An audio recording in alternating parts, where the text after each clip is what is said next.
Hello students, welcome to Ascension classes. आज हम overview लेंगे इस चैप्टर का जिसका नाम है द फ्रेंच रेवोल्यूशन। तो फ्रेंच रेवोल्यूशन की इंपॉर्टेंस क्या थी? तो एक ऐसा ज़माना हुआ करता था दुनिया में जब कोई देश नहीं हुआ करते थे, हर तरफ राजा महाराजाओं का राज था और अलग अलग धर्म गुरुओं का राज था। और अगर यूरोप के केस में देखा जाए तो यहाँ पे धर्म गुरु थे जो चर्च के लोग थे। तो सारी ज़मीनें, सारे मीन्स ऑफ प्रोडक्शन, सारी ताकत, हक, अधिकार वो सब इन लोगों के पास थे। ये लोग कहा करते थे कि भगवान ने हमें भेजा है यहाँ पे राज करने के लिए, हम सुपीरियर रेस हैं और बाकी जितने 90% आबादी है, जितने आम लोग हैं, जितने गरीब लोग हैं, इन लोगों का सिर्फ इतना कर्तव्य था कि वो लोग इनकी सेवा करते रहें। तो ये राजा प्रजा वाला सिस्टम हुआ करता था। और आज के ज़माने में हम जैसे दुनिया में देखते हैं कि तो सब लोगों के पास हक अधिकार है। संविधान नाम की एक चीज़ है, लोग वोट देते हैं, फैसला करते हैं कि संसद में कौन लोग बैठ के कानून बनाएंगे। यहाँ पे जिन लोगों की मेजॉरिटी होती है वो लोग मिलके सरकार बनाते हैं और ये गिवन टाइम तक रहते हैं। इसके बाद फिर से चुनाव इन्हें लड़ना है, चुनाव हार गए तो ये ताकत इनसे चली जाएगी। आज के टाइम पे कानून का राज है, खासतौर पे जहाँ पे जिन देशों में डेमोक्रेसी है उन देशों की बात करें तो कानून का राज है। कानून की नज़र में सब लोग बराबर हैं। पहले के ज़माने में ऐसा हुआ करता था कि जो अपर क्लास के लोग हैं ये भले कुछ भी क्राइम करें, इनको सज़ा नहीं मिलती थी क्योंकि ये भगवान के प्रतिनिधि थे और इनको सज़ा देगा कौन। यहाँ आज के टाइम पे कानून की नज़र में सब बराबर हैं। तो अगर आपने कोई गलत काम कर दिया तो आपको सज़ा मिल जाएगी, भले ही आप कितने भी अमीर हों, कितने भी हायर क्लास के हों। आज के टाइम में मीडिया चैनल्स आप चला सकते हैं, सरकारों से सवाल पूछ सकते हैं। तो ये जो हम आज का टाइम देखते हैं कि ये जो देश का सिस्टम है कि देश है और जितने भी लोग हैं वो अब देश के नागरिक हैं, ये देश उन नागरिकों का है।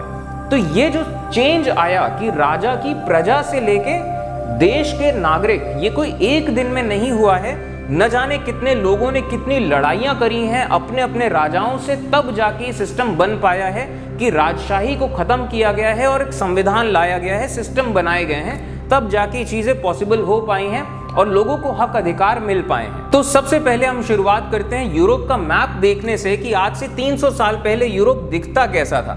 तो हमें नज़र आता है कि आज के वक्त में जैसे कई सारे देश हमें नज़र आते हैं, उस टाइम पे देश नहीं बने हुए थे। इन इलाकों में जैसे ये जो यहाँ का इलाका है आज के टाइम में ये जर्मनी है, तो इस इलाके में अभी अलग अलग राजाओं का राज है। ऑस्ट्रिया, हंगरी, ये सब जो जितने देश हैं इनकी जगह पे हमें यहाँ पे हैब्सबर्ग खानदान का राज नज़र आता है, जिसको हम ऑस्ट्रो हंगेरियन साम्राज्य बुलाते हैं। इसी तरीके से टर्की जहाँ आज के टाइम में, यहाँ इस पूरे एरिया में ऑटोमान साम्राज्य था। तो जितने इलाके हैं, इटली की जगह अभी सब अलग अलग साम्राज्य हैं, राजाओं के राज हैं।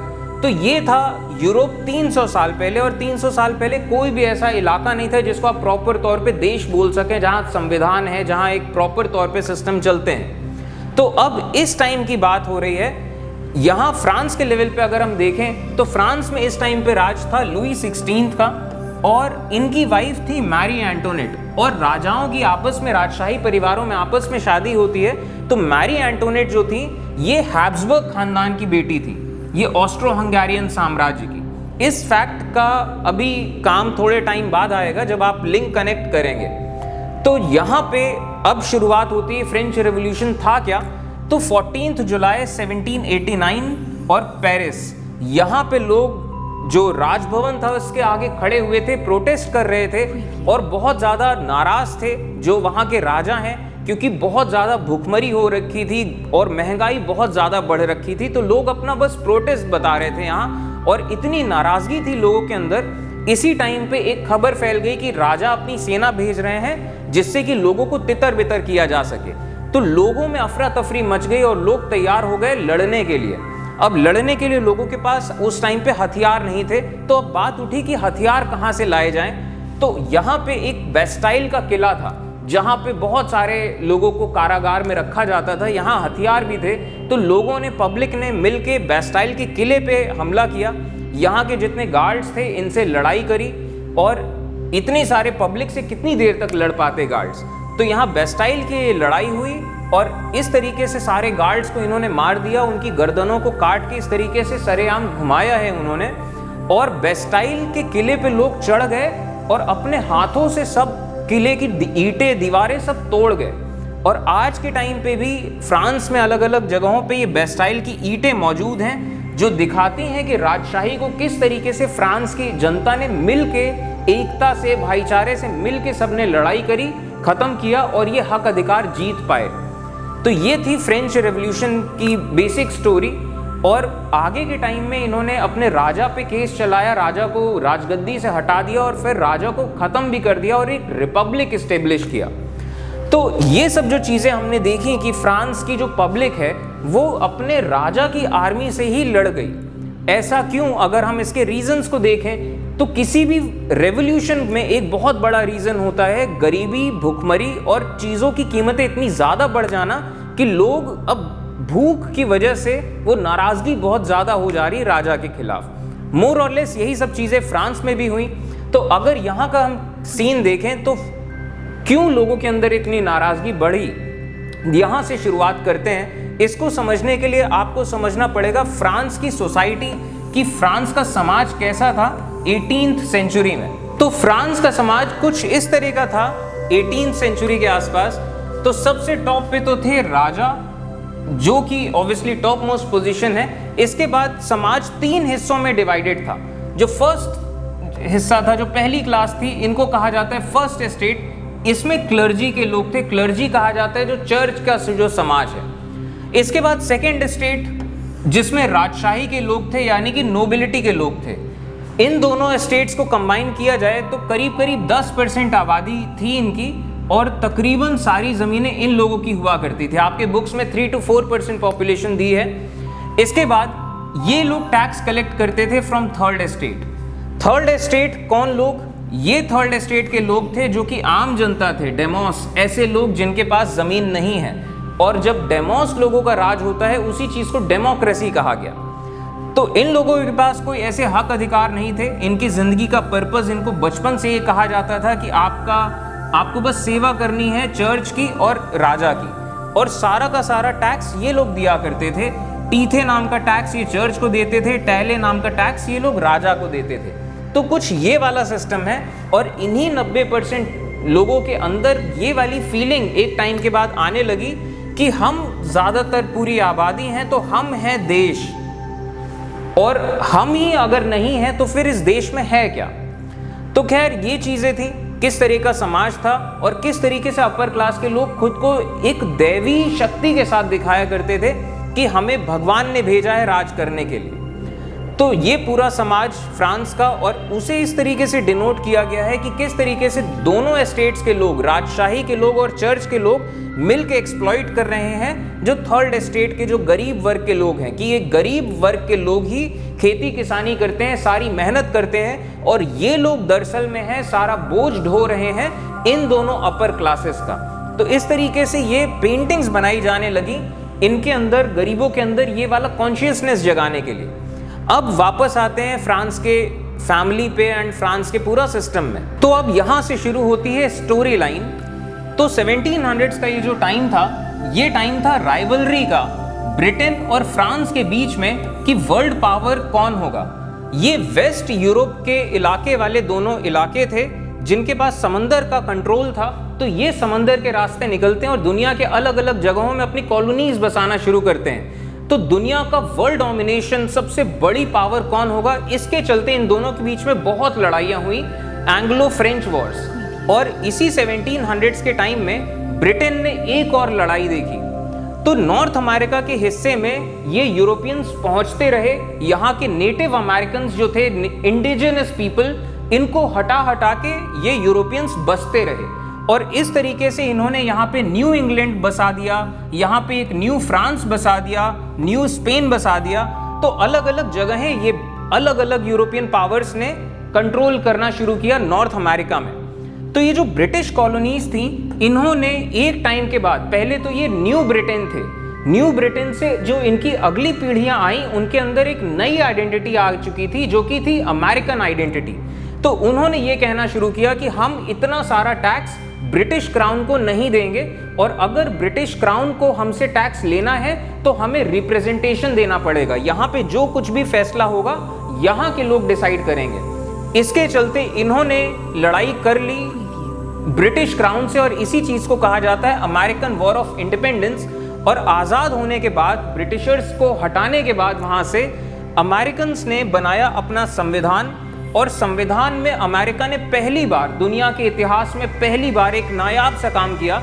ये जो कंसंट्रेशन ऑफ पावर होता है कि कुछ लोग हैं, राजा है और उसके मंत्री हैं, कुछ लोगों के पास इतनी ताकत है कि वो ताकत का मिसयूज कर रहे हैं, वही अदालत है, वही कानून बना रहे हैं, इस चीज को सेपरेट किया गया। तो ये कंसंट्रेशन ऑफ पावर्स हटाने के लिए इन्होंने ये पूरा सिस्टम किया कि लोग चुनाव में वोट देंगे और चुनेंगे लेजिस्लेचर को। ये लोगों में से जिन लोगों के पास मेजॉरिटी होगी, ये लोग फिर president, vice president, prime minister, ये सब बनेंगे। प्राइम मिनिस्टर खैर अमेरिकन होता नहीं है, प्रेसिडेंट, वाइस प्रेसिडेंट वाला सिस्टम है। और अदालतों का सिस्टम पूरा अलग रखा गया, इंडिपेंडेंट जुडिशरी अदालतों का सिस्टम बनाया गया।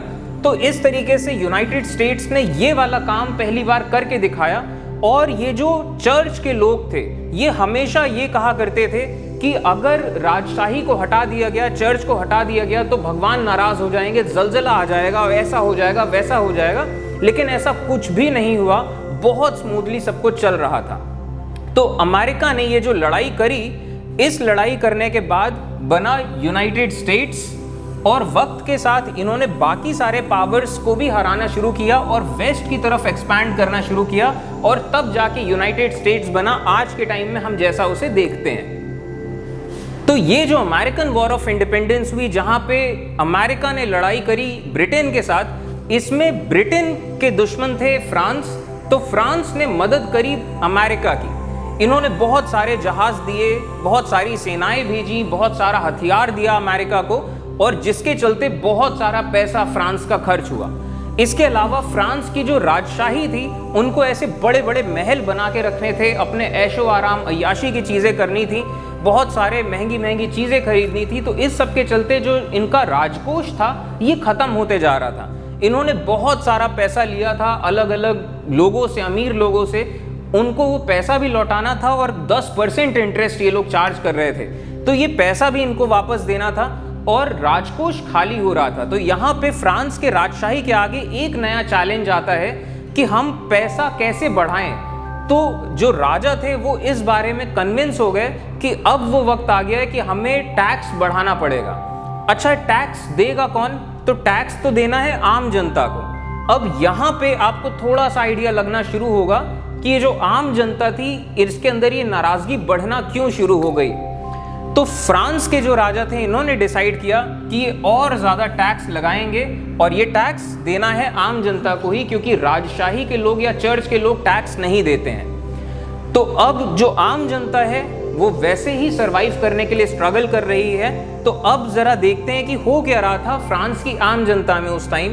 तो फ्रांस की आबादी 1700s के टाइम में आबादी तेजी से बढ़ रही थी, लेकिन जो प्रोडक्शन है, जो अनाज है, खेती है, वो इतनी तेजी से नहीं बढ़ रही थी। और जो वैसे तो काफ़ी सारे लोग अनएम्प्लॉयड थे, लेकिन जिनके पास नौकरियां थी, काम था भी, ये लोगों की तनख्वाह इतनी ज़्यादा नहीं थी। और वक्त के साथ खाने पीने की चीज़ें महंगी होती जा रही थी, और इनकी जो कमाई थी वो इतनी ज़्यादा नहीं बढ़ रही थी कि ये इस खाने पीने की सब चीज़ों को अफोर्ड कर पाएँ। जो रूरल एरियाज के, गांव देहात के किसान थे, वो और ज़्यादा दिक्कत में थे। अगर कभी भी सूखा पड़ जाए या कभी ओले गिर जाएं तो उनकी पूरी फसल बर्बाद हो जाया करती थी। और जब पूरी फसल बर्बाद हो जाती थी तो वो अगली फसल लगाने के लिए जो बीज खरीदने हैं, जो फर्टिलाइजर्स खरीदने, उसके लिए भी पैसा चाहिए। तो ये वाली फसल खराब हो गई, कहीं से उधार ले रखा है, महंगाई इतनी ज़्यादा हो गई, तो वो अगली फसल नहीं लगा पाएंगे। तो इस चीज़ को एक मतलब ये चेन बन जाती है पॉवर्टी की, और इसे कहा गया सब्सिस्टेंस क्राइसिस।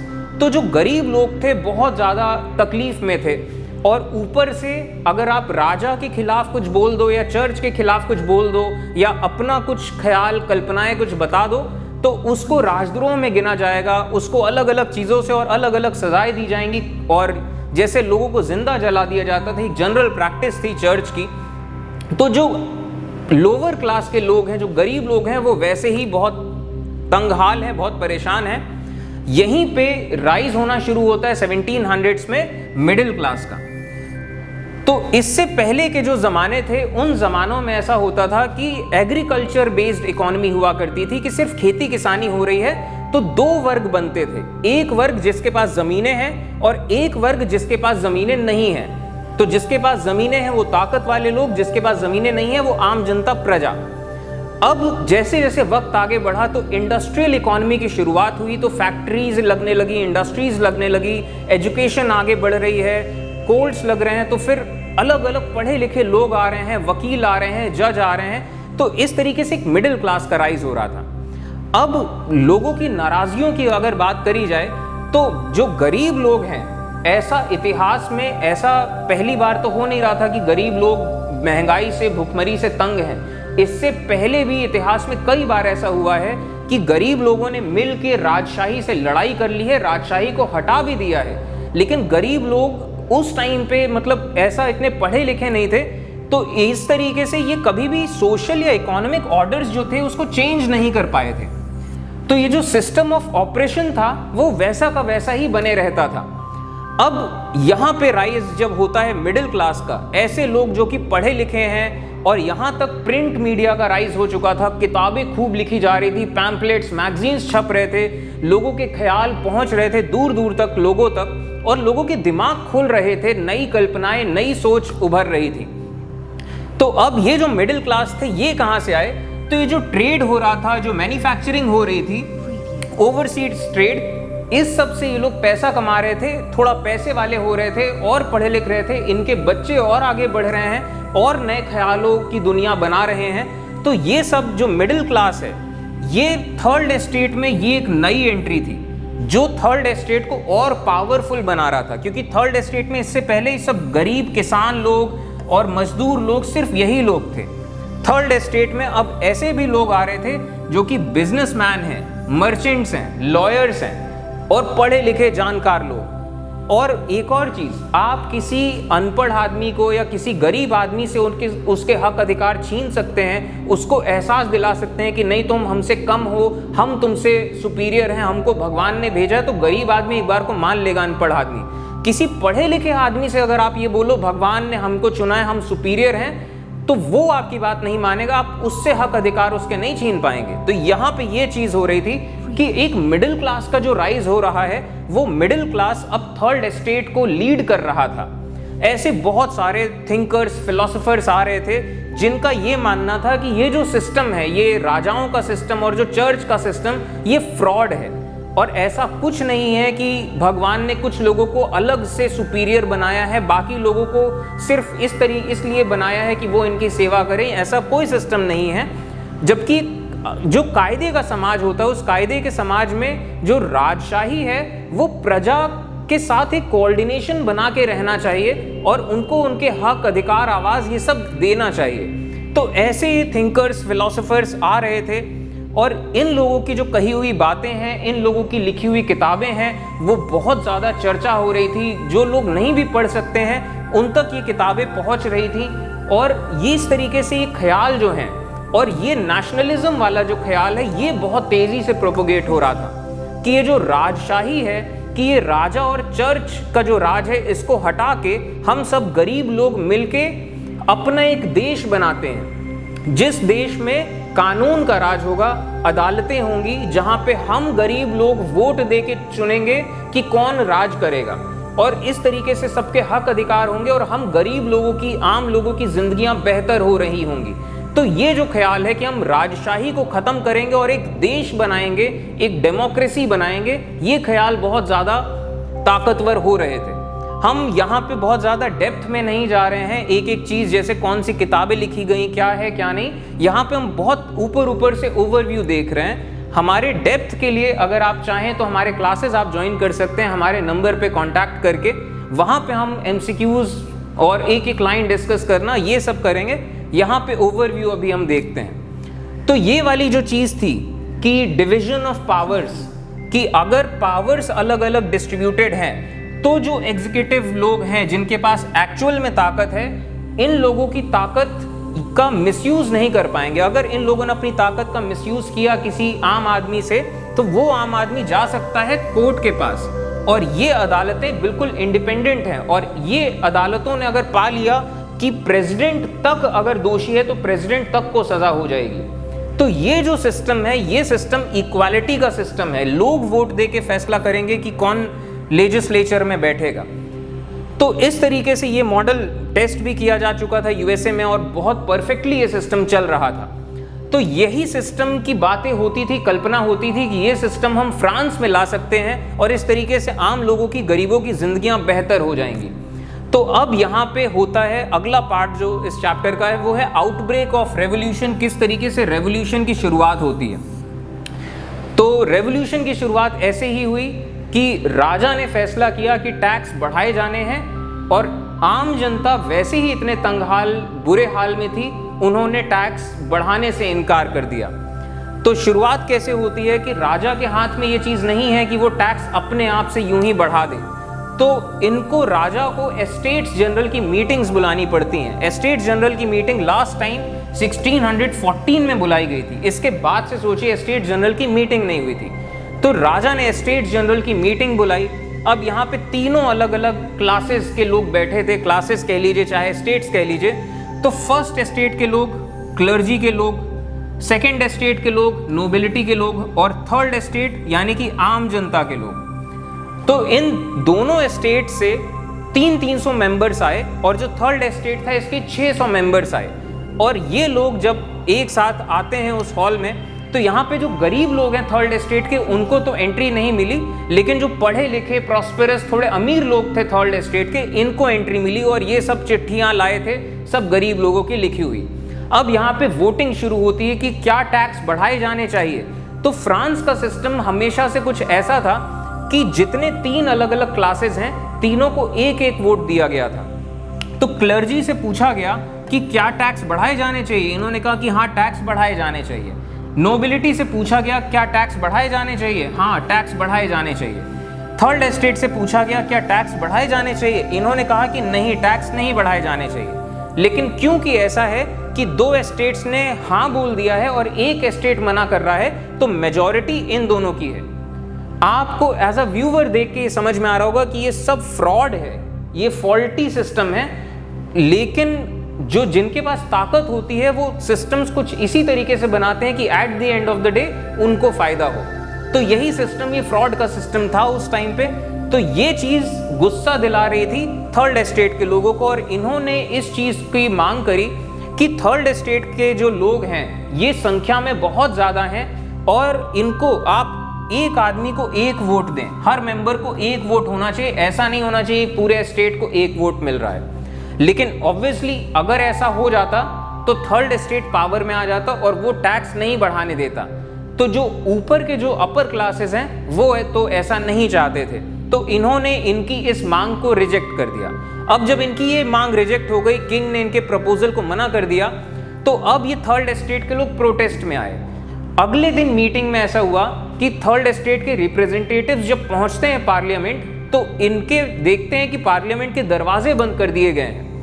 तो ये चीज एक तरीके से इनको ये एक याद दिला रहा था कि आपकी हैसियत क्या है। और यहाँ पे ये बातें शुरू होती हैं कि थर्ड एस्टेट है क्या, what is third estate. Third estate करीब करीब 95% आबादी है। तो किसी भी इलाके की 95% आबादी, और ये वो आबादी है जो कि दरअसल में मेहनत करके अनाज उगाती है, ये वो आबादी है जो मेहनत करके घर बनाती है, हर चीज बनाती है। ये आबादी 95%, जूते बनाना, कपड़े बनाना, हर काम ये 95% करते हैं। तो 95% आबादी जो थर्ड एस्टेट है, ये क्या है, यही तो सब कुछ है। जिस चीज की कल्पना हम करते हैं देश, तो यही तो देश है। तो ये वाली चीज के चलते इन्होंने थर्ड एस्टेट के जो मेंबर्स थे, इन्होंने फैसला किया कि हम अपना हक अधिकार यूं नहीं खोएंगे। ये पास के ही एक इंडोर टेनिस कोर्ट था, वहां पे असेंबल होते हैं और ये फैसला करते हैं कि वो यहाँ पे ड्राफ्ट करेंगे कॉन्स्टिट्यूशन फॉर फ्रांस। और इनको लीड किया था मिराबियू और एबे सियास ने। अब ये ड्राफ्टिंग शुरू होती है, सिलसिला चल रहा है कॉन्स्टिट्यूशन ड्राफ्ट करने का। और इसी टाइम के आसपास अगर फ्रांस का यही टाइम हम देखें तो इसी टाइम पे फ्रांस में एक अकाल पड़ता है और खाने पीने की चीज़ों का बहुत ज़्यादा नुकसान होता है, खेती का बहुत नुकसान होता है, जिसके नतीजे में क्या होता है कि जो ब्रेड ये चीज जो सबसे ज्यादा खाई जाती थी फ्रांस में, इसकी कीमतें बहुत ज्यादा बढ़ने लग जाती हैं। अब जब ब्रेड की कीमतें बहुत ज्यादा बढ़ने लग गई तो ऐसे बहुत सारे लोग थे जिन्होंने ब्रेड की जमाखोरी करना शुरू कर दिया कि ब्रेड की कीमतें और ज्यादा बढ़ेंगी तो हमें बेचने में और ज्यादा फायदा होगा। ब्रेड काफी कम भी होने लगी, ब्रेड की सप्लाई चेन टूट गई, तो इसके चलते बहुत लंबी लंबी कतारें लगती थी बेकरीज के आगे ब्रेड खरीदने के लिए, और अक्सर ऐसा वहां होने लगा कि लूट मार हो जाती थी। और जिन लोगों पे ये इल्जाम लगता था ये जमाखोरी कर रहे हैं, तो सब लोग मिलके उनसे मारपीट करते थे, दुकानों में तोड़फोड़ कर देते थे। और ये अक्सर की बातें हो गई थी कि दुकानों में तोड़फोड़ हो जाना, लूट लेना और ये सब चीजें, और औरतों के इस तरीके से झुंड अक्सर देखे जाने लगे थे। और ये वो टाइम था जब नाराजगी और ज्यादा बढ़ने लगी थी अमीरों के लिए, जो अपर क्लासेस के लिए, कि हम लोग गरीब लोग इस टाइम पे इतने तंगहाल जिंदगी जी रहे हैं, हमारे पास खाने को कुछ नहीं है, और ये जो अमीर लोग हैं ये इतने अय्याशी से जी रहे हैं, ऐशो आराम से जी रहे हैं। और इसी टाइम पे बहुत सारी अफवाहें भी उड़ा करती थी। जो फ्रांस के जो रॉयल फैमिली है उसके बारे में बहुत सारी अफवाहें उड़ती थी। उनमें जो रानी थी मैरी एंटोनेट, उनके बारे में ये बातें उठती थी कि इन्होंने इतना महंगा हार लिया है, ये इतने महंगे कपड़े खरीदती हैं, और ऐसी वैसी बहुत सारी बातें। तो ये जो रॉयल फैमिली के लिए, रानी के लिए नाराजगी बहुत ज़्यादा बढ़ती जा रही थी कि इतने मुश्किल वक्त में भी ये जो राजशाही के लोग हैं ये अपने खर्चे कम करने के बजाय और ज़्यादा खर्चा कर रहे हैं, और हमारे पास यहाँ खाने को भी नहीं है। तो ये सब नाराजगी बढ़ती जा रही थी। और इसी सब के चलते ये जो ब्रेड की इतनी कीमतों के बढ़ने की वजह से इसके प्रोटेस्ट करने के लिए ये सब लोग इकट्ठा हुए थे राजभवन के आगे।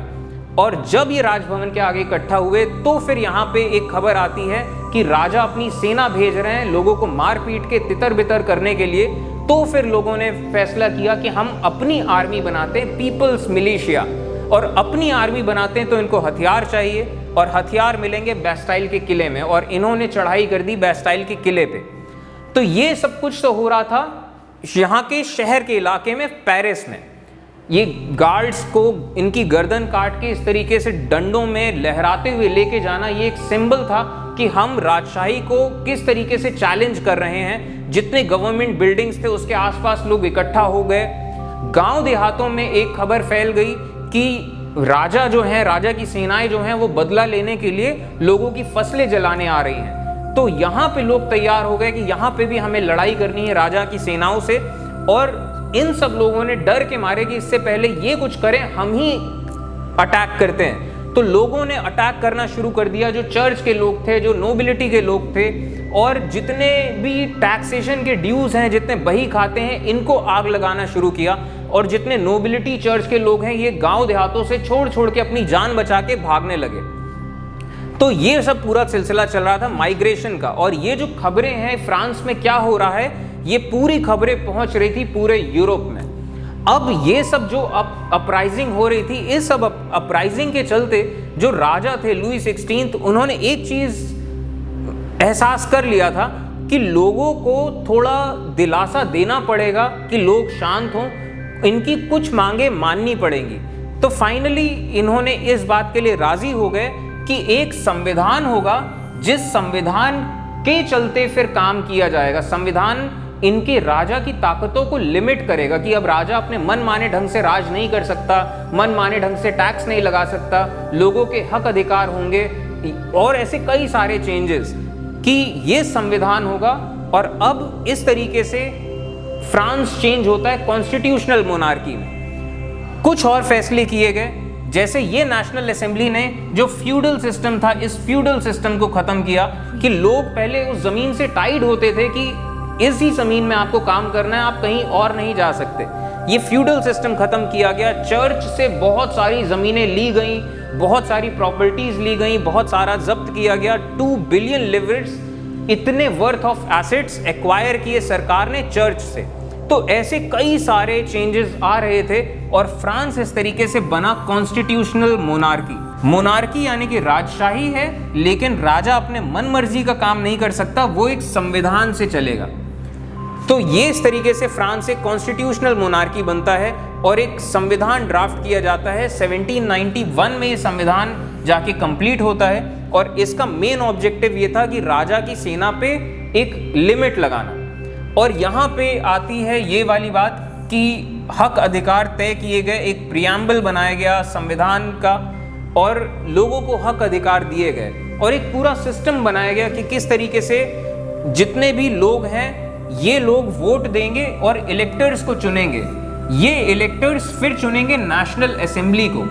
नेशनल असेंबली में ये लोग फिर कुछ इनमें से चुने जाएंगे जो कि होंगे राजा के मिनिस्टर्स। तो किंग एंड किंग्स मिनिस्टर्स ये किस तरीके से चुने जाएंगे और जुडिशियरी का सिस्टम बिल्कुल सेपरेट होगा और कानून की नज़र में सब लोग बराबर होंगे। लेकिन यहाँ पे जो पहली बार ये जो नेशनल असेंबली का जो एक ये इन्होंने थॉट रखा, इसमें सिटीजन्स को दो तरीके से इन्होंने डिवाइड किया। पहले थे एक्टिव सिटीजन्स जो कि एक्चुअली जिनके पास थोड़े से पैसे वाले लोग हैं, ये लोग वोट दे सकते हैं। जो बिल्कुल गरीब लोग हैं और जो औरतें हैं, इनको पैसिव सिटीजन्स कहा गया कि इनके पास वोट देने का अधिकार नहीं है। तो वोट देने का अधिकार सबसे पहले शुरू हुआ जो अमीर लोग हैं। तो इस चीज को कहा गया कि ये आम लोगों की ताकत है और ये रेड हैट जो है ये एक सिंबल बनी आम जनता का।